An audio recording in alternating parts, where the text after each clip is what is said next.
Journalism in America is under attack from all sides. It is a turning point in the history of the free press. What gives you hope? So, oh boy. Well, the turnout here is nice. Thank you.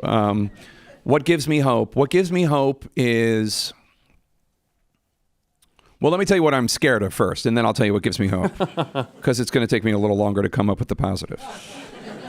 I'm mainly concerned about two things right now in journalism. Three things. Sorry, they keep coming.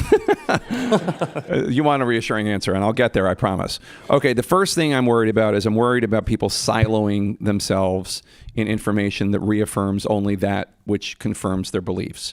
And I have members of my family that are in different silos.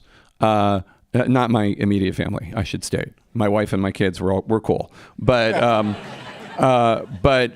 there's a member of my family who, doesn't understand why I even interview Republicans.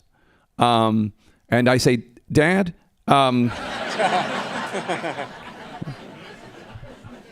they run the country. And then somebody else in my family is in the whole Joe Rogan sphere and will constantly call my wife and tell her what I'm up to, which, I don't want to blame this on Joe Rogan. It's not Joe Rogan, but it's that whole manosphere of stuff. I'm cool with Rogan. Nobody report that I'm bashing Rogan, because it's not him. But, did you know Jake did this? Did you know Jake did that? And it's usually wrong. It's always wrong. Sometimes there's a kernel of truth, but in any case, the siloing is really bad because there's always a place for partisan media. Always. The country was founded on ideological media.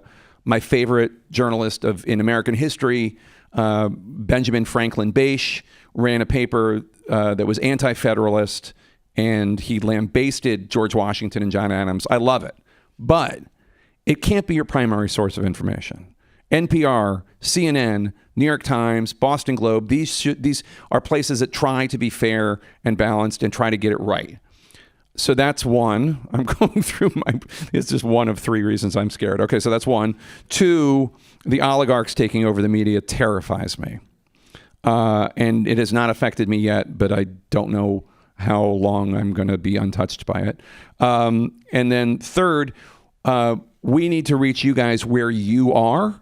And increasingly, you are here and looking at your phone. And we need to figure out how we reach you, because our boss at CNN figured out how to transfer the New York Times from a newspaper company with a website to a thriving digital property with a newspaper, and hopefully he can do that for CNN. Okay, what gives me hope? What gives me hope is I still believe at the end of the day, most of this country wants true and accurate information. I think right now we are being fed by people who have commodified the desire for lies or reaffirming beliefs. We're being fed a lot of that because it's lucrative to be it's lucrative to be Fox. They're lucrative. It makes a lot of money, and they have a very solid fan base, and they're being told that what they're told is that's being reported is fair and balanced, but it's not. It is preaching to the choir. And there are left-wing versions of that too. And the algorithms in our phones and on social media, they're feeding us division and they're feeding us hate. But I know that's not most of us. I know it's not most of us. And so that keeps me inspired. And I just think that the big brains have to figure out, how do we cut through the commodification and the rage tweets and all that, and how to, and get to most of the American people, because I think most of them are where everybody in this room is. Yeah. Jake Tapper, his book is Race Against Terror. Please join me in thanking him. Thanks so much. Yep. How about another round of applause for Jake Tapper?